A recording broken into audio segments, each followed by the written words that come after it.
What is going on, everybody? How we doing? Welcome back to another edition of the In the Round podcast, episode 102, baby. Today we got a very special guest, our boy Joey Hyde, talk about his new project that's coming, I Made a Record. That's the title.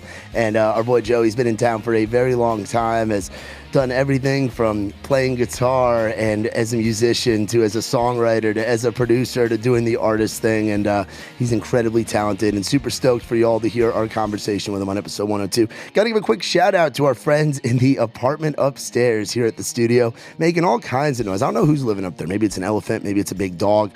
I don't fucking know. But shout out to them for making all the noise. And shout out to our friend. We didn't get her name, but she is an attendant at Mapco here in Tennessee, in Hermitage, near where myself and Sweet Boy live. And Sweet Boy always likes to rep the brand, whether it's In the Round Podcast or DM Monday or any of our stuff. And he was wearing the t-shirt, and she said that she loves the podcast. So shout out to you for watching and listening. Shout out to everybody watching at home. Be sure to rate, like, subscribe, tell your friends, tell your mama and them about what we do here at the In the Round podcast. Also, I can show some love to our sponsors, our friend Grady Saxman from Saxman Studios out there in Mount Juliet, Tennessee. If you're an up-and-coming artist, you are a manager looking for somewhere that your artist can record, you're looking for a songwriter to do demos, hit up our friends at Saxman Studios. Grady Saxman and the boys, they are the best. Next, we got our friends from Whaletail Media, Whales Tony. You saw him on episode 100. He's killing it with Whaletail Media, great friend and partner of ours. Be sure to check them out, whaletail.com. And last but certainly not least, our boy, Mitch Wallace from TDMA, the digital marketing agency. Content is so important in today's climate and world. Be sure to check out our boy, Mitch Wallace, TikTok, Instagram, photos, video, all that shit. Between Wales and Mitch and Grady, everything you need as an artist here in Nashville, Tennessee. Check out our friends. Now, without further ado, we're going to get into it. Episode 102 with our boy Joey Hyde. Y'all are going to enjoy this one. Sit back, relax. This is the In the Round podcast. Perfect. What's going on, everybody? We have got our boy Joey Hyde here in the studio. Joey, how the hell are you doing, brother?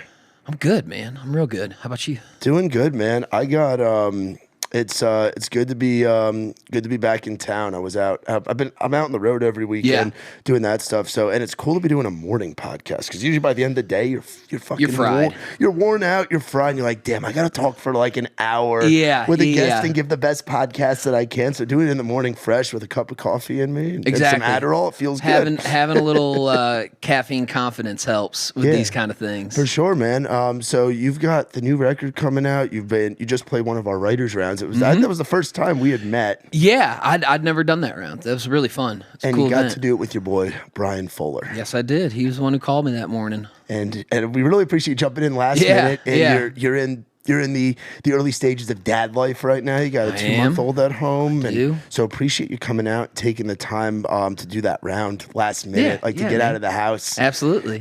Does it feel good to get out of the house though? Sometimes. Yeah, it does. I mean, it's like. Dad life is still life. You know, you can't be home and shut in all the time, but you also want to be home. Yeah. Because she's cute as hell and you want to be around her and be involved and catch everything. So it's a balance. Yeah. What's her name? Ren. Yeah. Ren. Oh, you got it. There I went ahead and did the unemployable tattoos a couple weeks ago. Hell yeah, dude. That's awesome. How long have you been here in Nashville? Because you're from Michigan originally, right? Yeah, I've been here a while. I moved here summer of 06. Oh, shit. So whatever that math is, 17... What are we in? 20, so 16 years? Dude, that is OG. That's back when when Broadway wasn't Broadway and Demumbrian wasn't quite the Demumbrian that it is now, where you had the Shoney's and the open parking lot across from Tin Roof. And I was, when I moved to town, I went to Belmont for a few years, but I was playing in a cover band by top of 07.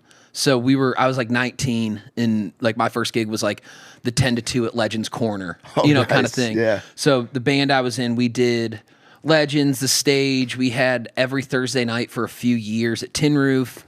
Where Live Oak is now used to be a bar. It used to be half. That used to be 2 bars, like the bar in the middle. 2 narrow. Yeah. So the one on the right, if you're looking at the front, I think that's what it is. Was called On the Rocks. And we played there on like Wednesday, Tuesday. I can't remember. It's a long time ago. It's a Yeah. lot of shows ago. But we were on the Rocks. We were at Tin Roof. We were at the stage, and then we also did like the SEC frat party thing, Okay, like yeah. fall and springtime, touring the Southeast and that kind of stuff. So that's kind of how I got my introduction to like playing live here. That's in town. that's a good way to get your chops, especially to be playing for tourists in town, locals in town, which playing in front of other musicians in Nashville, that's a big thing because just the crowds are a little more, they're not like maybe as receptive and as wild as the drunk kids at Alabama or Auburn. Nashville's nuts, Well, dude. I'm saying the tourists. I'm saying like the tourists versus like the other musicians. Like a crowd at Whiskey Jam isn't getting as wild as Lambda Chi down in Tuscaloosa. No. And like the other musician thing, like the nice thing about Nashville is it's supportive. So like you'd go out and see your buddies in other bands. Yeah. Because you want to go support them. It's not like checking out who's on your territory, whose turf you got to take over. Yeah. It's not that kind of thing. So like, you know, back then, like I wasn't even old enough to get in the bar, so I couldn't go see other bands. Like I saw my band and whoever was on before us, and that was it. But the cool thing, you know, the band I was in, like we had real touring musicians. Like I was playing with, you know, Sean Fuller, who's with FGL, and Tyler Hubbard now playing drums. My buddy Josh Cross, who's with Justin Moore for 10 years, and Kyle, our bass player, is with David Nail. Like I had real touring musicians in my band, and really learned a ton from them. And then like when we would play the stage 10 to 2, the band before us, like Brooks and Dunn's bass player was in the band, and their steel player, Alan Jackson's bass player and Brooks and Dunn's steel player. I think like, so I got to see like some OGs and shit when I was like load my gear in. So. Yeah, and that's just as important as the classes you were taking at Belmont. Way more important. That's like I didn't really go to class.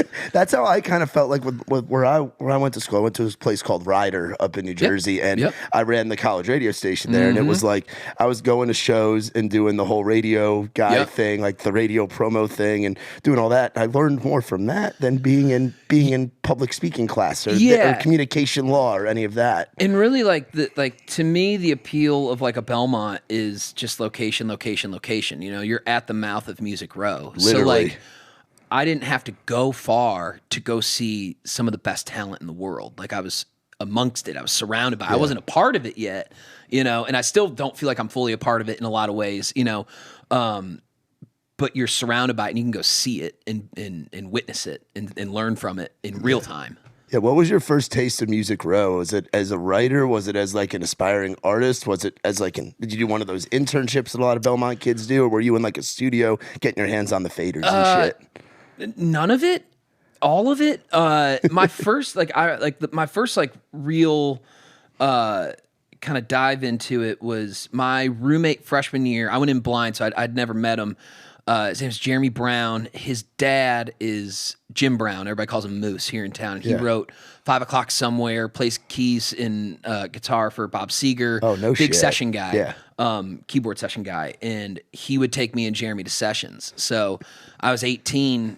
I didn't even know the sessions like that were a thing. Like I didn't even know that was a thing. I didn't know being a staff songwriter and getting cuts on artists that you may have never even met before. I didn't know that was a thing. Yeah. So he would take us to sessions and he'd take me to lunch every once in a while and he'd just let me pick his brain. And he was kind of the first person to give me, you know, kind of the inside baseball, dive into the weeds look behind the curtain a little bit. But in terms of hands-on experience, my crew early on was like me and Aaron S. Heiss, Ryan Hurd, Matt McGinn. Like the four of us were really in the trenches together before any of us had pub deals. So like when I was playing in the cover band, Aaron and Ryan, because me and Aaron lived together, they'd be writing. I'd wake up at like 11 because I was out till 3 or 4 playing. That's the downtown, midtown life. It's that kind of schedule. So I'd wake up and they'd already be in the basement writing songs, and I'd be in the kitchen and I could hear them through the floor. I'm like, damn, dude, I wrote songs for like the bands I was in high school and college. Like, I want to fucking do that. I want to hang out with them. So like, I kind of like pressed my way into their situation to write with them. And then Steve Mokler lived at the house with us too. Sick, so dude. I love Steve. writing with Steve and Steve was the guy, like when we moved here, that we were all like, oh fuck, that's how you write a song. Like he was the dude for us. So getting to kind of learn from him and learn from just the buddies who were starting to do it, but most of us were doing it without pub deals. Nobody knew us on Music Row, so we started doing these rounds at Belcourt Taps, over in. Oh, so you guys were OG Edge Hill. Belcourt Taps. Yeah. Okay. So we would do. So me, Matt, Aaron, and Ryan would do the last Tuesday of every month, and we'd book like a 7 p.m. round, an 8 p.m. round, then we'd go in at 9, and we'd literally play until we didn't have any songs left. People walked out on us, or we were too drunk to keep going, kind of thing. So sometimes it'd be like midnight, 1 o'clock, just a real jam and session, like there'd be like kind of 3 thing. people left, like play one more. And we're like, okay, Free like that. bird. Yeah. And it ended up becoming a thing that some industry people heard about and would come by, and like we ended up kind of getting our pub deals around that time.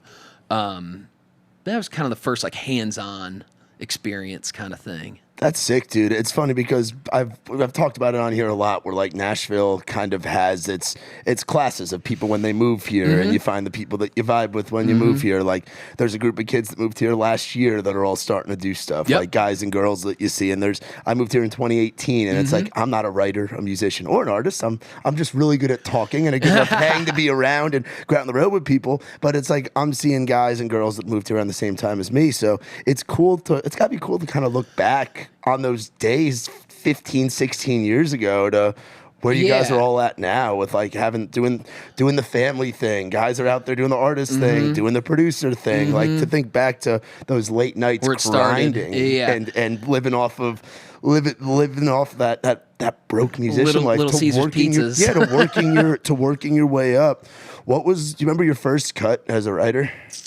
My first like meaningful cut was with this group, the Swan Brothers. Oh, sick! Yeah, and it was their first single when they got off The Voice. It was called Later On. So fucking hit. Me and Ryan Hurd and our buddy Justin Wilson wrote that. It's a hit, dude. Yeah, that was the first like success I had as a songwriter. Yeah, and who was that first publishing deal with back in the Sony. day? Oh, no shit. So I was at Sony for 7 or 8 years, something like that. Yeah. So I was there for a while. Yeah. That's sick, man. Did you ever jump in as like a track guy, or was that kind of because you had the producing thing going with the artist thing, with the writing thing, or was track guy not really a thing until recently? The track thing came later. So I started again, like when me and Aaron Esheis, who's one of my best buddies, he produces my stuff. We're co-producing Megan Patrick together right now. Dude, hey, congrats on that. Megan's a good friend of ours. She's a badass, bro. That's a great project to be on. She's one of my best friends. I love Megan, but back then, so Aaron went to school for audio engineering, and he was, assistant out at Castle Studios and assistant for some of the biggest engineers in town, and was working on big records. So he had a rig at the house, and when he wasn't home, I'd just kind of noodle around and try to learn my way around Pro Tools and around that stuff. But I didn't like dive into the track thing in having a home studio until 2018, maybe. I started dabbling with it, 17 or 18. And then the pandemic, I really dove in hard. So I was running tracks on a lot of my rights. Once the pandemic sent us home, I had a space at the house, but that's when I really started investing in it and kind of living in that room for 8 to 10 hours a day and really figuring shit out. Is that kind of what inspired the record? The I made a record thing was having that home time to where you really had the full creativity. Yeah, where you're locked in kind of that room, and did some of the stuff come from that time? Yes, some of it came from that. I don't know if that was the catalyst to making the record, but it definitely played a huge role in the actual creation process of the songs, of the tracks and the production of it. But really the inspiration for making a new record was I get super pissy every there's a 2 to 3 year cycle where I just get ornery and I hate everything and I think everything sucks. And then I look at my wife and I'm like, I need to make some music for myself. And she's like, God damn it. Thank you for finally recognizing it. She knows I'm pissy. She knows I need to make something for myself because it's been too long and I just get the itch, but she just needs me to figure it out and say it. And then, I eventually come to the facts of, I've been 2 years straight of just doing things for other people and other projects, which I really, really enjoy and I love it. But after a while, you got to do something for yourself, Yeah. Yeah, for sure, man. Now, what was it? You've put out music in the past, right? So how is there a big difference from, say, Joey Hyde 10 years ago to Joey Hyde now in terms of the music or the inspiration, or just how do you think like your different chapters of life? Because where you were back then to where you are now, just in a life situation, has got to be different. Yeah. So has the music changed for you?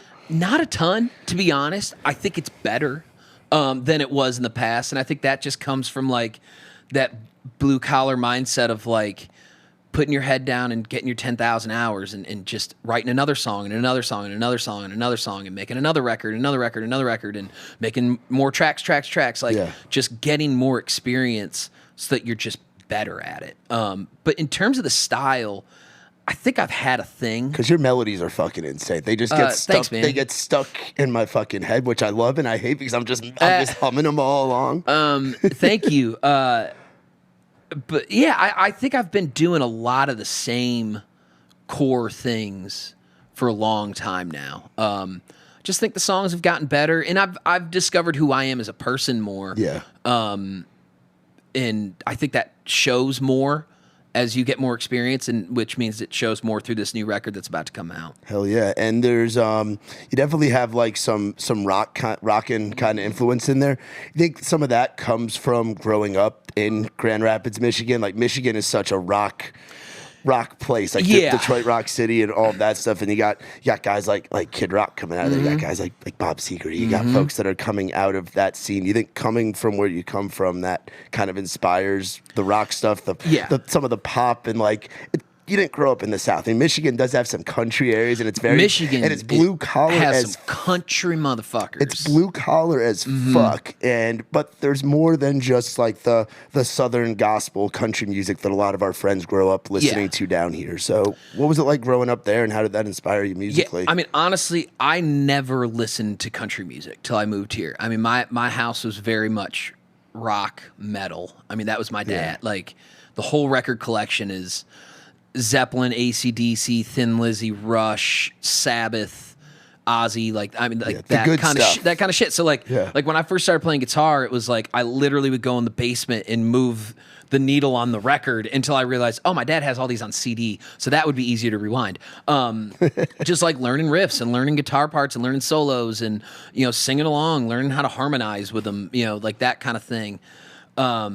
So yeah, like country was not an early influence on me, and it really wasn't until I moved here and started playing in that cover band, because it was like, hey, here's the set list, and it was like I'm 18, and it's like, hey, you have a week, 10 days. Here's 4 hours of music that you got to learn. Yeah. I'd never heard these country songs. What was, because it's funny, our producer over there, Matt McElwain, he's got a mic as well. So he plays drums out on the road with us with Trey, but he's been doing a lot. He's been getting a lot of reps on Broadway, just here in town doing the cover thing, and he's done it upwards of 4 or 5 days a week. And like the songs that they're covering now, I mean, they're still like your staples of like the 80s, 90s, 2000s country. But what were some of those songs where like you guys were like, you remember playing them consistently every night? Like, what was 06, 07, the Nashville cover scene like? I mean, like the top of our set would be like Jason Aldean, She's Country, but we did like a Rage Against the Machine Bulls on Parade intro into I love that, dude. And then we'd go into like Brooks and Dunn, and then we'd do an 80s tune. Then we'd do, Pour Some Sugar on Me or something. Yeah. And then we'd do My Girl. And then we would do Justin Bieber Baby, and then we would do then the state, it was like we still had the staples, the Sweet Home Alabama and Rocky Top and that kind of shit too. But it was all over the place. That was pre-bro country. It was, man. I mean, like country music. You got to think, you were here from the era of when country music kind of changed over and had its most recent boom. Like Garth coming in the 90s, there was a boom. Then the 2000s, there was kind of a boom with like Chesney and Tim McGraw and those. But then FGL and those guys that are kind of around your class of being here made it go boom. Yeah, for sure. Fucking boom. And it's funny, like if to me, like as a guitar player, musician, like looking at because like Brian and Tyler and FG, like I used to play guitar for them. I was actually the first person to play guitar on Cruise live. No shit. Yeah, like we would rehearse in my basement. We would tour in Brian's old Tahoe, pulling a trailer that Tyler had for his auto detailing business with his phone number on the side. Like it was like poor man shit. No shit. But I had a practice space in my house that I lived in East Nashville, and just to save money, that like we'd rehearse there, so they didn't have to get a rehearsal space. But like kind of going back even further, like if you listen to like really like the Big and Rich records, I think like the Music Mafia stuff, like that style of guitar playing opened the door for FGL to be as rock and roll as they were. The Ganjo. And that was more like, to me, the Ganjo was a little more like, that was Keith Urban's thing. Yep. And that was his thumbprint. And he used it in more of a pop sense than anything. To be similar to what he was doing in Australia before he moved here, which was more that rock kind of thing. But yeah, like the stuff, like if you like Save a Horse, Ride a Cowboy, and then the Eldine stuff, because that's all the same guitar player on a lot of those records, like then it's, Eldine and like before that Gretchen Wilson, like that kind of opened the door to me to allow, a group like FGL to just go, hold on, we're just going to rip this shit. Yeah, people are going to like this, and they did it with some of the hookiest songs. And put out a record of nothing but number one bangers. Nothing but bangers, man. So yeah, I mean, I was here for that. What were some of those first? Do you remember some of the little shithole clubs those early days? Yeah, and honestly, going on the road with FGL, like because they had such a thing, like guys like Corey Smith and Brantley and Colt Ford. Oh yeah, the three of them saw the FGL thing and was like, that's fucking dope. Like, come open for us. So we were actually doing like 1,000 to 2,500 type venues opening for those guys because their sound fit within that world. You're like, your country and this, your country and something else, and you hit hard as fuck compared to everybody else. Yeah. Like yeah, jump on.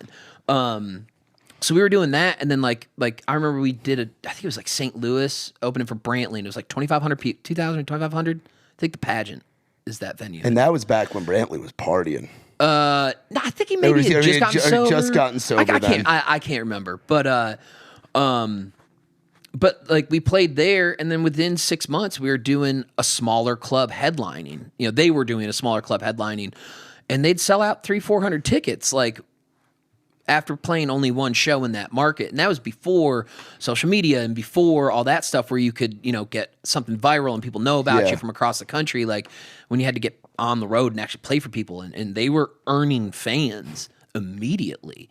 But yeah, I definitely saw that transition, and I think it was just a commitment to a sound that some people had dabbled in, that they went, no, we're going to cannonball with cement shoes on into the deep end. Yeah. And we're going to figure out how to fucking swim. Yeah, and they killed it. And they opened the door for so many guys and girls that have become staples over the last decade. They basically created the last decade. They got a huge thumbprint on it. They really do. And that's them, and Joey Moy producing, and Joey's brilliant. And on the business end, Seth England over at Big Loud, and like the Big Loud crew, like they're they really saw the vision for it. Chief was a huge guy. Now Chief's, and it's got to be wild to like just see think back to where all those guys were, all those guys and girls back in those days, and now they have their hands in guys like Morgan Wallen, Chief with Bailey Zimmerman. There's guys like, it's just seeing it kind of continue. And you remember when those guys were starting out and first investing, because those guys all come from the rock world with the Nickelback stuff, with the butt rock stuff. Yeah, a lot of it. So it's wild to, it's got to be wild to just see great songs. No matter what genre they're in, if they fucking bang, people are gonna listen. Yeah.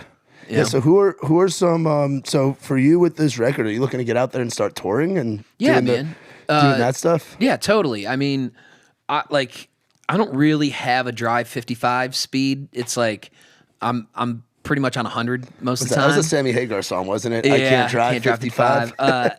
So I'm not doing this just for shits and giggles. It's like, the goal has always been, top of the charts, Madison Square Garden, that kind of shit. Fuck and it's like, whether I hit it or not, like that's another discussion. But like, I don't want to go into something half-assed. Like that's not fun to me. Why just like, I don't want to hang out in the shallow end. Like I want to be, meaningful with what I'm putting out to the world. Because it's like, I only do this, like record cycles are long now. Like it takes a lot of time to like finally get a record out. I've been here for 15 years, 16 years, and this is the first full-length record I've ever made. Yeah. Like there's a lot of culmination into this moment. But it's not like you've just been sitting on your ass doing nothing. No, like you've been working in so many different elements, and it's like all those paths of going down those roads that you've gone down have led you to this moment of doing your own damn thing. Yeah, and it's and like going back to like FGL, like those guys, they just knew it. Like they knew their lane, they knew what they did, and they were so smart about it. And obviously there were hiccups along the way, and there's challenges with everyone's career, but they kind of had a straight line through the forest a little bit and saw the light of like, that's what we do. Mine has been way more zigzaggy because I produce records, and that takes time. I write songs for other people, and that takes time. And, like I've toured with a ton of people playing guitar, and like that takes time. Who are some other folks you've been out on the road with where you've just seen some shit? I don't know how much shit I've seen. Not shit. Well, I'm like saying playing like shows, going to different crowds and stuff. Yeah. So you were out with BK and Tyler. Yep. So going back before, so it was like I went from Lower Broadway and doing like the cover band thing. My first road gig, actually, I played bass for a Disney artist out of LA. So I was 20 and turned 21. It's this kid that was on the Hannah Montana show, Mitchell Musso. Oh shit! I think I remember. He had like the Bieber kind of haircut. Yeah, right? like black Bieber hair. Yeah. He did a music thing. Yeah. So I played bass for him. I actually lied and said I played bass, and I didn't like own a bass. It's a like kind of thing. Tip for everybody out there. If you don't, if you really need lie a gig, to get the job, learn, and then you've learned, and then figure it out. Yeah. Yeah. How long were you on that gig? About a year, and got off that, went back to Lower Broadway for a minute, and then played guitar for an artist that was on BBR for a little bit, did like the radio tour and the club circuit, and that was my first like real country touring gig. Who was that? This guy, James Wesley. Okay, I remember that. So I was out with him for a while, and then during all of that, like with leftover pocket change money from gigs, I was saving up and making demos of my stuff, and that was stuff that Aaron Essice was producing, and luckily he was like assistant at the Castle and at Ocean Way in spots like we could get in late night if no one was in where there. The stars just kind of align. I've had other friends where whether they were at Belmont and they had access to the Belmont studio, like my buddy Alex Max, when he was able to have like Ryan Nelson, Jordan Fletcher, again, just the stars aligning, utilizing your resources as much as you can in those early stages. Yeah, and just grinding. Yes. So it was like, made my first demos, and we were living with Steve Mokler at the time. He was more established than we were in the Music Row scene, the game. So he was at BMI, so he introduced me to Beth Laird when she was still there. Showed her some songs. She's like, there's something here, but these aren't very good, so keep working. And I was like, all right. So kept working, and like a year and a half later, I went in, I was like, hey, I made an EP. She's like, ooh, that's not what I meant. I didn't mean like spend money on this shit. And then showed her, and she's like, oh, okay, we got something here. And then she set me up with, a bunch of meetings in town with publishers, and got my pub deal off that. But before I signed my pub deal, to make enough money to like pay rent and utilities, that's when I was playing with FGL. And then when I signed my pub deal, I think I had like $100 left until I maxed out my credit card. So like just snuck in before I had to like figure something out. Go sell my body or something, but which I don't think anybody would pay for. But you'd be surprised. There's somebody for everybody. Yeah. Then when I got my pub deal, I would still fill in with FGL if they needed me. They had another guitar player, but if he had another gig, I'd go jump in and hang out. Yeah, and in the fill rotation, yeah. Yeah, and then from there on out, it was more focused on my stuff. So it was like I was writing, had the Swan Brothers hit, and then got a record deal at Universal, and that lasted for about a year and a half. It was really short. Yeah. And then went back to just the writing room and staff writer. In there, like I played a couple gigs with Marin. I toured with Ryan Hurd for a while, playing guitar for him. And like I filled in for Ryan earlier this year. Like his guitar player got COVID on like Thursday, and he was like, hey, you want to be in the Ryan Hurd band again? I was like, sure. Has Teddy got to miss one in a couple weeks? He's like, no, Teddy has COVID. I need you on the bus tonight. And I was like, all right. So I, learn the 18-song set and go play for the weekend. Are there still some old songs in there from back in the day? There was remember? A couple. I thought I would know more, but most of them were from the new record, which I'd never played outside of the one that I wrote on there. So it was like the second he sent me the set list, I was like, oh shit, I gotta buckle down and learn this stuff. So yeah, like with him, so yeah, I've kind of jumped around on the playing scene a bit. I play in this band called Hey Steve every once in a while. I'm actually playing this weekend with them because they needed someone to fill in. Where are they at? I think we're in like Louisville or something. Oh, nice. I don't know. He like my buddy Luke Dick, who is frontman for the band. Yep. He produces Miranda and a big hit writer for Eric Church and Miranda and a bunch of other stuff. But he's like, hey, kind of fucked. Can you come play this weekend? I was like, yeah, sure. It sounds fun. So like after this, I'll go home and keep learning those tunes for the set. No shit. So I still like jumping into that world because it's fun. I moved to town to play guitar. I want to play guitar for people. Yeah, it's fun. How important do you think it is doing the Swiss Army knife thing, where do you kind of learn a little bit of every facet of it? Because you're going through the process of writing the song, whether it's for you or somebody else, whether it's the staffing or for your own projects, then you're producing for other people or in the studio with yourself, and then you're out on the road playing songs that either you wrote that you really didn't have a part in, or it's your own stuff. Like you're doing all facets of the music creation process, from the beginning to the studio part to being out there playing it on the road. That's pretty fucking cool, dude. Yeah, and I mean, back to like, I don't know if it's necessarily important. Because like I have plenty of friends that are great at one thing. Yeah, and they're fucking killer at it. Yeah. So when anybody needs that one thing, they get the call. Well, I'm saying for you to be awesome. I'm saying for you to be at the point you're at now, to have had as many experiences as you've had in so many different avenues. Like it's got to be fun. Yeah, and that's the thing. Like for me and my personality and just my skill set and experiences, like that keeps this music thing fun for me after being professional for 12-ish years and doing it since I was 10 to some extent, whether it's just learning to play or, whatever. So, I mean, I've been in music to some extent for 22 years, and being able to change hats and, get different experiences with different people, like that's really important to me, because I want to make music with a bunch of people that I like. Like if someone called me to play guitar and I don't like their music, I'm at a point now where I don't have to do that. Like it's not the moneymaker. That's more of like filling the cup back up. Yeah. Like it's good for the soul for me to go out with someone like Luke and the band Hey Steve, because I'm gonna go to the show anyways. Like they're playing here in town next month. And I'm not playing. I'm going to the show as a fan to enjoy it because I fucking love his music. He's one of my favorite creative people, and if I get to share the stage with him and the other two guys in the band who are brilliant musicians and just get my rocks off, fuck yeah, And then like even like learning the tunes, like it takes a minute. So it's 20 something songs in the set. Like it's a real headline show, and it's like it takes some prep work, but like digging into those parts, the way Luke approaches music is totally different than the way I approach music. So I'm going to learn things by learning those parts. Like, God, I would have never done it that way in a million years, but that's really cool. And that could work in my song over here with this part, and like finding new creative ways to do the thing that I've always been doing. And I think a lot of that comes from getting as many opportunities to play with great players and singers and creatives. Yeah. What's the importance of walking through an open door, especially when you first move to town?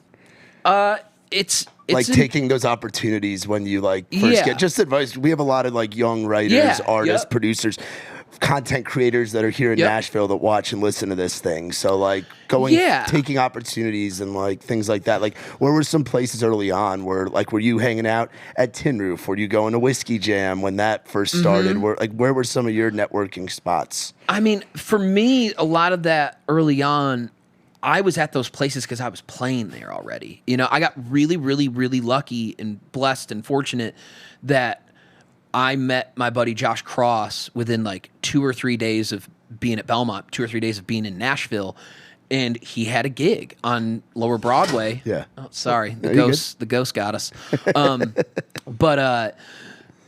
And I could sing really high. The other guitar player couldn't do background vocals, so he got me the gig because they needed someone to cover the 80s shit and the high harmonies. So I basically just played rhythm for him while he shred the whole night, and I got to watch him shred and learn. So like I was hanging out, but I was working. And then really like I kind of found a lot of my inner circle people really early. So like, me and Aaron Esheis, like we go back to freshman year in the dorms. My buddy Mike Walker, who I wrote with this week, like we go back to the dorms. You know, Ryan Hurd was one extension because him and Aaron went to high school together. Ryan was a sophomore at Belmont, so Ryan would come hang at the house before I even really knew him. They're Michigan guys as well, right? Yep, they were Kalamazoo, so a little south of where I grew up. Derek Jeter country. Yeah, Derek Jeter. There you go. Yeah. See it. And then Mokler was a good buddy of ours because my roommate played guitar for him, so he was at the house all the time. Then he ended up moving in with us. And then Matt McGinn was his buddy from the East Coast, so when Matt would come to town, he'd stay at our place. So then I became friends with Matt. And then, it just kind of grew and grew and grew. And now, like, it grows, and then you got to shrink it at some point, too, to, like, these are the people that are actually meaningful to me being the best creator I can be and the best human I can be too. Like, you got to cut some of the riffraff out because, and that's to me, like, I mean, I'm in my 30s now, so like that's kind of what my 20s was like figuring that shit out, and going out and maybe overextending, maybe saying yes to things that like I didn't have time for. But if you got to figure out how to make 25 hours in a day, you fucking do it, when you're on that grind. And now I'm at an opportunity where, like, and I'm by no means like Ashley Gorley as a writer or Joey Moy as a producer or, Luke Combs as an art. Like, I'm not that dude at anything I do, but I've gotten to a point where I'm able to go, that doesn't sound like a good opportunity. That doesn't sound fun. That doesn't sound like something that fits my skill set or something that I could really enhance. So I'm going to say no. You get to a point where you can do that, but you've got to learn what your skill set and what your value is by doing a bunch of shit to start. So I mean, like, even if the door's not fucking open, go kick that bitch. Like that's part of it. Like no one's gonna open shit for you. Like, you gotta go break the doors down to some extent. So it's like, find your crew, find the people who push you and you trust and you make great art with, and then go beat the fucking town into submission. Like, that's really the only option. Yeah. To me at least. To having success doing this thing. And also, and even beyond success, like having a fulfilled, meaningful life in this. Because, like, there's a lot of people with way more success than me that are way less happy and find way less joy in it and have more, ups and downs and swings. And that was me in my 20s. I wrote hard, man. So it was like the highs were high and the lows were fucking getting low. A song on hold and it not getting cut and the ups and downs of that life. And then even with like personal life stuff, mental health, all of that. And it's like, it wasn't really until I because I used to be up, going to the bars and closing them down almost every night and that kind of thing. Red door regular, losers regular, and that was important to go hang and be social and do all that, but I wasn't taking care of myself on the back end. So along with that, I was eating burritos and sitting on my, ass all day. So it was like, I was unhealthy. I was unhappy. It wasn't really until I kind of felt like I could step out of that scene and not miss opportunities because I'm not there all the time. No, losing the FOMO. Yes. And then, going to a wake up at 6 routine. And even before I had my baby, me and my wife, it's we were up between 5:30 and 6:30. We do the gym so that we can kind of get a W for the day, especially in the music business, because we live off of no's being shoved down our fucking throats all the time. Yeah. Most of my day is being told that song wasn't good enough. That person didn't like that. That missed the mark. That wasn't there. Close, swing batter, fucking strikeout, constantly. Yeah. So until how'd you meet your wife, real quick? We were mutual friends through we had a pretty big group of friends. So we would just see each other at parties and hangs and stuff. Hell yeah. And eventually, I was dating a girl for a long time, and when we were broken up, I always thought she was hot. So how'd you shoot your shot? I don't fully remember, but it was probably obnoxious as shit. I remember her telling me no a lot until she finally said fine. And then next thing she knew, I put a ring on her. Hell yeah. Still think she doesn't realize what happened. Thank God. She's an angel. But it wasn't until I kind of took my life in my hands and went okay, what do I need to do to be happier? Fuck music, fuck career, all that, like, and I was still doing all of that. I didn't like take a break by any means. Yeah. But it was like, all right, I'm just gonna start getting up at 6. I'm gonna see how this goes. And it sucked. It was awful. It was not fun. I was bored and tired and hated it. But after a while, you're like, oh, that, like for me, and it's not the same for everybody. It's like, this feels really good. And going to the gym and like getting like doing the hardest thing I'm going to do all day first. And then I'm like, oh, you don't like the song? I don't fucking care. I got plenty of other ones. I'll write a better one. I don't give a shit anymore. So it was more just like taking care of your mentals a little bit. Yeah, and you talking about your crew back in the day. A guy that's in my crew that, or kind of in my crew, we moved to town right around the same time, and he's actually how you and I met. Talk about Brian Fuller. How'd you get linked up with him, and just how he's like been one of the best kept secrets in town. The he's a killer. got it all, and he's still like figuring it out. It seems like he's really like found his kind of sound to what he's going for, and you're a big part of that. One of my publishers, Courtney Allen, just texted me his song that he put out, Ran in the Family. Yes. Was like, hey, she's like, I met this kid. He's got a really cool story. I love his voice. I think this song is great. Would you want to write with him? Check it out. So I listened to it and called her. I was like, yeah, like, this is dope. Where the fuck has this dude been? She's like, he's still pretty new, still pretty fresh. So we just got a date to write. I'd never met him. He came to the house, and it was me, him, and my buddy Neil Medley, who I wrote "Made for You" with, for Jake Owen. But the three of us, and he came in swinging, man. He like it was that "Burn Me Out" song that Brian just put out. So it's the first time I met him, first song we wrote, and that was his hook. Like he had a lot of that already cooking. And we get in the room, and he brought the heat, but he allowed me and Neil to use our years of experience to like, hey, what if we shaved this? That's a cool line. It doesn't quite get us to here where we need to go. Like, and he's soaking it all up. And he was like, yeah. Soaking it all But then, up. like, if I would throw something out, and he was like, man, I wouldn't do that. He still had the confidence to tell me, someone who's higher on the pecking order than him, like, yo, that's not me. And hell yeah, dude. Like, tell me to shut the fuck up. I love it, Yeah. Like, we're not going to make this great song for you if you don't tell us if it's you or not. And he was so great at that. And then we wrote a couple, like one or two more times, and he asked me, he was like, hey, I'm about to cut this EP. Would you mind helping with production for, Burn Me Out? And I was like, yeah, absolutely, dude. Just let me know what you need. And I called him the next day. I was like, yo, who's producing? Where are you doing this at? Like, just give me the rundown of what you're doing. And he was talking about like what he was going to pay and where he was going to go and all this stuff. And I was like, let me just throw something else out. And this isn't like a fucking pat on my back or anything. I'll get to the selfish part. I was like, hey, what if I do the whole EP? Don't pay me. Don't give me anything. We won't sign a contract. You owe me nothing. You keep it all, and the money you save by not paying me for production, we can get a real mix engineer. And we got my buddy Jason Lenning, who mixed my record. He mixes all this stuff, a lot of the stuff for Luke Dick, and that's how I met him.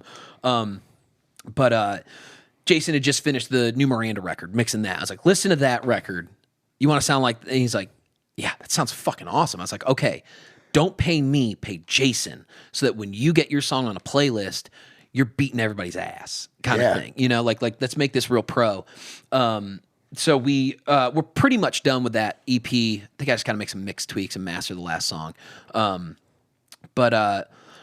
he's kind of just become like little brother to me. Like my wife's is like, calls him our son. Kind of like he'll like he's the nicest kid. He'll text me on a Saturday, just like, hey man, I just hope you're having a good day. Okay. And his little dog Cobalt is just the man. Adorable. He's just got a great heart. He's got something to say. He's got a great voice. And like selfishly, I hope he's the next fucking Luke Combs, because then I can be his guy and make a ton of money off him. Fuck yeah. Yeah. But also like we're in an era right now, and this is going to sound very like get off my lawn, crotchety old man shit, but like we have a lot of content creators that are trying to pull the wool over our eyes that they're artists. Yeah.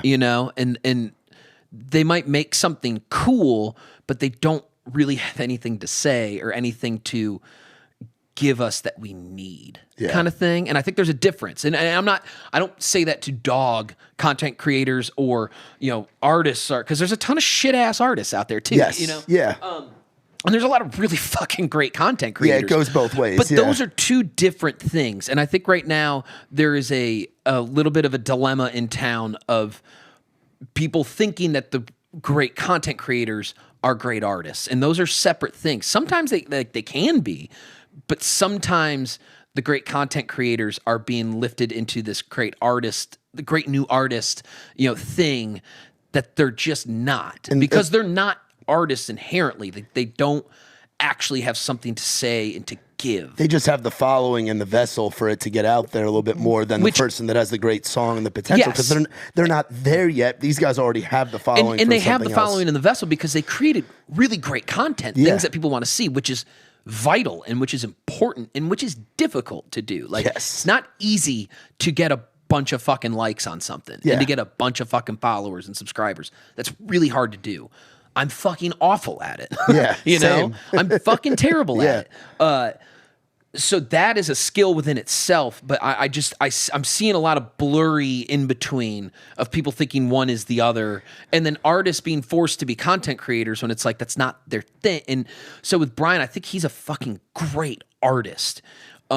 And I think we just need some more of that in our community, in our town. Well, it's there. It just needs its way to come through again, because the artists have. And there's a lot of that in town. Yeah. There's a lot of people like that. And that's okay. Like, it's always been like that. It's just a different, as you said, a different vessel to get some of that stuff to explode. But if I can be a part of helping what I think is good art get out there, then I want to. Is that a rewarding thing now for you, and kind of like a full circle thing going back to, because you've been doing the producer thing, that's been like something that you've done for a while, but to do it now at the stage in your career and your life where you're at, where like you're not going out all the time, you've got the family, like you're in your 30s, obviously you're doing your own artist thing, and we're really fucking excited for all that stuff, and you've got your own stuff going out, you're gonna be going out doing shows, doing all that stuff, but to see a young kid like Brian come along and be able to be that big brother, or as Brian calls you, dad kind of thing. I mean, it's got to be cool. It is, and it's like, and like I said, like, it's nice to give back, I guess, but like selfishly, it's really rewarding for me. That's what I'm saying. The rewarding. Yeah, so it's like, I don't want to make it sound like I'm just this amazing philanthropist of Music Row. Like, I'm not that fucking guy. But I just really like Brian. It's like the only person I've done this with, because we crossed paths at the right time, and it felt like a good connection, and it made sense to me to, like, I can pour some energy into this, help him make it great, and just kind of be there for him. Like, if he has questions, if you want, whatever, because I have had the record deal, I have been out on the road, I have done radio tour, I have done, I know a lot of the streaming service people now. I know, like, I've kind of worn all of these hats that he's, now doing and starting to jump into. It's like, if I can be there just like a sounding board and help him make some cool fucking music and save a little money doing it, like, fuck yeah. And it's music that you believe in and you genuinely like the songs. Like Burn Me Out, My Honey to me is like one of his. Yeah. I remember when he played that song on this podcast 2 or 3 years ago at my house in Laverne in my spare room. And he had written that song, and it's like, to see it come out now, like, Brian's had it, and it's cool to see you working with him and everything. So let's talk about I Made a Record. Yep. Do we have a date on when that's coming out, or like a process of all that stuff? February some shit. I can't. And then are you working with like a team on it, or are you kind of doing everything on it? I don't fucking know still. Hold on. Release schedule. I have it here somewhere. The record's coming out on February 17th. Let's go. Top of next year. Hell yeah. So, I mean, in terms of team, like, I don't have a manager. I don't have a label. So it's really me and my wife doing everything. We're working with a marketing company called Guerrilla Marketing, just because I'm fucking trash ass at socials. I don't understand it. I'm too old for this shit. You're busy with a lot of shit. And like, I'm working. Take a load off. I'm working, and when I have free time, I want to hang out with my fucking kid and my wife. Yeah, so it's like, as you should. Yeah, and like go catch up with my friends and that kind of stuff. So I just don't think in that world of like, oh, this is something that I should get on camera or whatever and put it out to the world. Would like to see this. I just don't think like that. They're great. They're helping kind of coach me through what that needs to be, because you have to have that if you want to be a successful artist. They absolutely go hand in hand now. You can't have one without the other. So I need to get better at that. So we hired them. We're working with them. But really, it's, me and my wife, we've both been in the business for 15, 16 years here. And we kind of know everybody at this point, or the person that we need to talk to get to the somewhat, like, so it's really just like, for me, it was like, I knew I needed to make something. I wanted to make great art. Initially, it was going to be an EP, and then me and my producer, Aaron, we were up in New York City last year. We just went for like an overnight trip to go see the Springsteen one-man show on Broadway. Oh, sick, yeah. So we just went up, got hotel rooms, saw the show, got fucked up, flew home the next day. So I'm talking to him about like cutting new music, and I was like, oh man, I want to do this EP. And he had just enough in him. He's a real quiet guy, but he had just enough in him to be like, fuck your EP. I didn't build a studio on my fucking house to make EPs. We're making a fucking record. You're not making anything. And when Aaron talks, you listen. So I was like, all right, cool, make a record. So we started talking about what it would look like, and it was, initially like 8 or 9 songs. I'm like, hey, what about this one instead of this one? He's like, why instead? Do both. Okay, so that's 10, and then all of a sudden it's 14 songs, and we got like it's a real bona fide motherfucking record. But yeah, so like I like up front, it was just like, I just need to make this. I just need to do this creatively for me. And then once it's done, that's when I just go, fuck, because I don't know what to do. And that's where my wife is really brilliant and helps me and steps in and stays on my ass about doing the right things. And now with Gorilla helping me, because I'm terrible at socials, like that's incredibly helpful. So yeah, long way to get back to, yes, it's just us, just doing it because we love it and we think we know how to do it. We kind of do. We kind of don't. We'll figure it out. It's as much we made a record as it was I made a record. Oh yeah. With you. And here's the thing. Wife, here's the Aaron. thing. Like there is no record without my wife. There's no record without Aaron and Derek. There's no record without the players. Miles McPherson and Phil Lawson and Tony Lucido and Dave Cohen and those cats and the co-writers. Like, there's no record without them. Are there some songs on there that are older, or are they all relatively new? The oldest one is one that me and Aaron and Maren Morris wrote back in like 2015. You got a Maren Morris cut on there? Yeah, and it's something like, this is back. That's like wild. I don't even know if my church was out yet. Like, we were all just homies, So like, I had a house over on the east side me and Aaron lived in, and it was like a 3-story, like tall and skinny. And the 3rd floor was just this big open space that I turned into my bedroom, and it had like a walkout patio. So I put like a big record console in there, and when people would come over, we'd go party up in my room in the patio, whatever. Then people get fucked up, and just like, if you couldn't go home, just crash. I'll put a sleeping bag down, something. It's like old school 20 shit. Yeah. We'd do that, and then the next day we'd write songs, kind of thing. And that particular day was me, Aaron, and Maren, and we wrote this tune called Drunk Plans that I'm putting out. And it's always just been a fun one that we've always kind of gone back to, like, God, that second verse is funny. Like, that's cool. Like, It's kind of the quirky song on the record. Yeah. And Maren was cool enough to come do background vocals on it. Yeah, that's sick. But yeah, so that was like 2015, and then there's stuff as recent as like, top of this year when we'd already cut half the record. And I was like, is this cool? He's like, yeah, let's fucking go in and cut it. Like we have the means. We can move freely. We don't have to book the studio because Aaron's got the space there, and then I can do the overdubs at my house. We do vocals at my house or his house. We can do guitars at Derek's studio, whether at home or his office studio. Like, we have the means to do all this stuff quickly and fluidly. Let's use our resources. So let's just keep doing it. And if we don't like it at the end, we don't have to put it on the record, And there were a couple tunes that I was like, I don't know if this is going to end up making it. And Jason Lenning did mix the whole thing. Aaron mixed track 1 and track 14, and then Jason did 2 through 12. He did the chunk of it. Yeah. And there was, I know one specifically that I was like, man, I love this song. I don't know if we cut it right. I don't know if it's going to make it. And then once Jason mixed it, I was like, oh, fuck yeah, this guy's this is dope. So yes, definitely like takes a village kind of thing. And, we made a record, and then I just called it I Made a Record. Because I'm selfish. What's something that you would tell 18, 19-year-old Joey Hyde just moving to town? You would now that you would tell yourself back then? Drink less and go work out. Seriously, I mean, like I was always a hard worker, and I've always had a lot of different jobs, and within the music thing, whether it was going on the road and playing for people, or writing songs, or being in the studio, or what. Like I always grinded. I just didn't take care of my mental health, in terms of, and I like. I'm very lucky and blessed that like I don't actually have depression. I don't actually have anxiety. Like I have friends with those things, and it can be debilitating. It can really knock you out. Yeah. But I would drink myself, not sleep myself, and worry myself into those things, into those feelings. And I think I put this like romantic idea on the troubled artist. And I think a lot of people, especially young creatives, do that. They think they have to struggle to be able to create.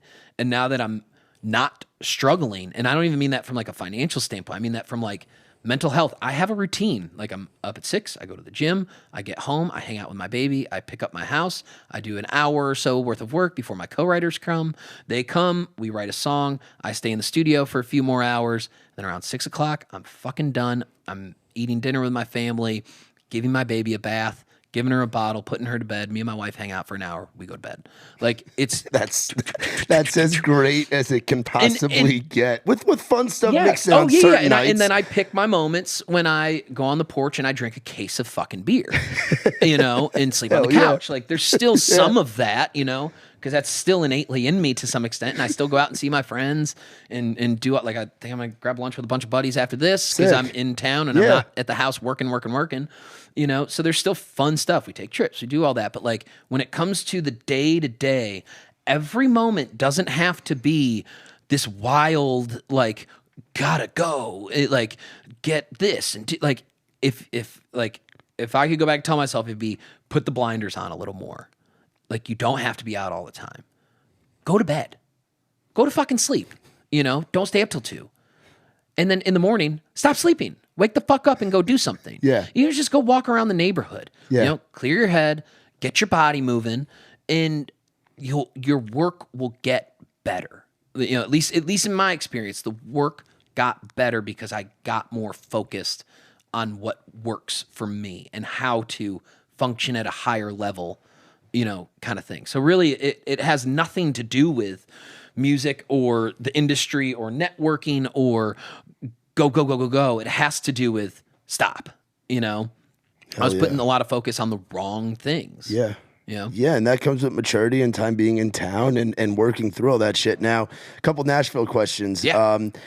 You're the most overrated food spot where everybody kind of goes.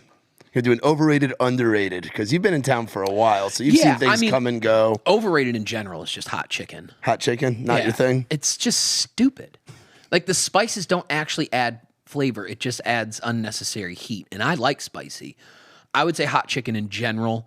The line wrapped around Hattie B's but like next Hattie to B's Red Door. Midtown, most overrated. Yeah. Fuck off. Most underrated. Shohan, Indian restaurant across from 12th and Porter. It's Manit Shohan's restaurant. She has like 3 restaurants right there. But Shohan Indian food is the best restaurant in town. Period. Every birthday and anniversary, me and my wife go. We'll go have Christmas dinner there. Like we're nuts. We love it. Hell yeah. Are you a Mexican food guy? Love Mexican food. Where's your favorite spot? Are you a Chuy's guy or for me? I'm not a shit. We like Chuy's. Don't get me wrong. But we have one at we have just like a cheap little Mexican place at the end of our street that we go to. It's like I don't even remember. Las Maracas over in East. Like it's not great, but it's quick. You're in and out in 30 minutes. All around here. They're fast. Fuck it, go home. Favorite, like if you're going to hang out at night, favorite bar right now? Because I'm sure that's changed as your time in town has gone on. Yeah, and you're at the stage you're at now, it's different. Were Red Door and Losers big things back in the day? Or was you were here for Blue Bar. You were here for all those places. Yeah, I was here for Blue Bar. Yeah, we did Midtown a ton. I avoid Midtown now. It's a little too hectic for me. My favorite bar is still Red Door East. I've been in East Nashville for over 10 years. Red Door East is my spot, and then the Village Pub, like those two, because I can walk to Village Pub. So I was like, get on my bike or something. And it's a chill vibe of you're not running into the crazy tourists or the folks in town for a Vanderbilt game or a Titans game or a bachelorette party or this, that, and the other thing. Which Midtown it wasn't always like that, was it? No, not back in the day. Well, because we weren't like a tourist haven like we are now. So. But yeah, like I'll hang in 5 points if I'm like going for it. Is that your favorite pizza? Yeah. Well, so yes, in terms of like just grabbing a slice. Yeah.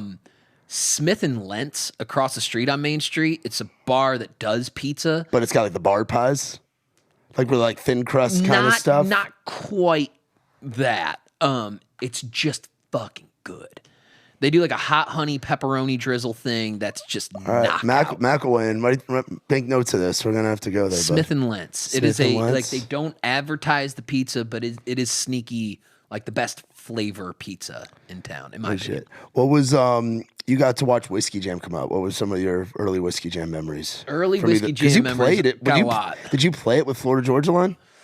I don't know if I did Whiskey Jam with FGL. I can't. I've played Whiskey Jam a lot. Ward's one of my best buddies in town. To me, I call him the godfather of what I do with hosting writers rounds and just being that kind of staple in the community. That all stems from him. I look up to Ward as like the godfather. He is. He's the best.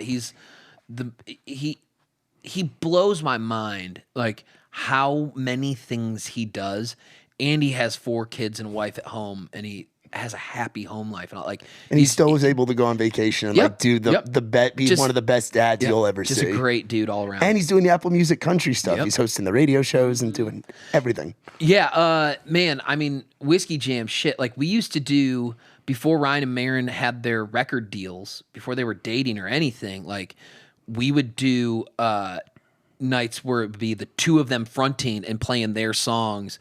And then, like, I would play bass, Joe Clemens and S.I.S. would play guitar, Filler Miles would play drum, like, and it would just be the homies. We'd do that stuff. I shot a music video way back in the day there, like people crowd surfing and shit. Like at Winners or Tin Roof? At Winners. Because you probably still remember Whiskey Jam being at Tin Roof, like the early ones. Well, and that's where I met Ward when he was bartending at Tin Roof and I was playing in the cover band. Like we go way back.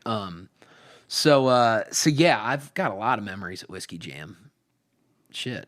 A lot of them I can't remember. And yeah, that'll happen. Yeah. And you probably remember seeing different acts come up, like Cadillac 3, like you said, Marin and Ryan. Just acts that, for me, like kind of really portray the Whiskey Jam thing, where like they were coming up as Whiskey Jam was coming up, or like they were like staples within that, or like David Nail, Lady A, like Charles Kelly, like that whole crew just coming up through there. Yeah, and I mean, like... It's still such a backbone pillar of what we do here. I mean, like, you know, you still get, you know, Cameron Marlowe's and, you know, the stuff like that, like still going through Whiskey Jam, you know, guys that are up and coming and starting to really kill shit. Yeah. You know, so it's like Ward has his thumb on the pulse better than anybody. Period. And for so many years, for a long time, still has it, and all the stuff that because he was out doing the guitar player thing too, right? He was writing and playing and with doing David Nail and selling merch with Billy Currington and doing all that shit. It's wild, man. But dude, I really appreciate you coming on and taking time out of your morning. So I made a record, comes out February 17th. Yep, and then we have what's up with the singles? I'm sure there's singles coming. Hop on the phone. I gotta look it up because I don't remember shit. Calendar. Okay, so the first single's out already. Make It Last Forever. Hell yeah. Go listen to that shit. Bops. The 21st of this month, we got another single coming out. I'll announce that soon. We'll have 2 more individual tracks coming out between now and in the record. So there's gonna be like 4 singles, and then and then the record. And they're all special. They all have something cool about them. You'll hear some familiar voices on a couple of them, singing backgrounds, and you know it was definitely just. We wanted to make something cool, so we just kept calling our cool friends that are doing cool shit, and they kept showing up and doing cool shit for my stuff. Hell yeah, brother. That's fucking awesome, man. I really appreciate you coming on. This was a blast. Where can people go to find all your stuff, or where does the what are the accounts that you're on, but you're learning, you're getting better with the social media stuff. Man. I'm posting shit. I don't fucking know. Yeah, I'm on Instagram and TikTok. So think Joey Hyde on Instagram, Joey Hyde Music on TikTok. And then all the DSPs, so Spotify, Apple, Amazon, YouTube, Pandora, all that shit. You can find the music. Just find me. Hell yeah, man. Well, you guys be sure to go and find our boy Joey Hyde. Record coming out. I made a record coming out February 17th. He's got some music out now. He's got some more singles coming. So y'all be sure to follow our boy Joey Hyde. Thank you guys as always for watching and listening to the In the Round podcast. Shout out to Sweet Boy behind the camera. Our friends from Whaletail Media, Saxman Studios. Our friend Mitch Wallace with the Digital Marketing Agency, and our new friends from Picklejar. Be sure to jump on picklejar.com, the world's biggest tip jar. You guys can go on there, all of our artist friends. Download the app, use promo code ITR when signing up. Y'all take it easy. Have a good one. We'll see you next time. This has been the In the Round podcast.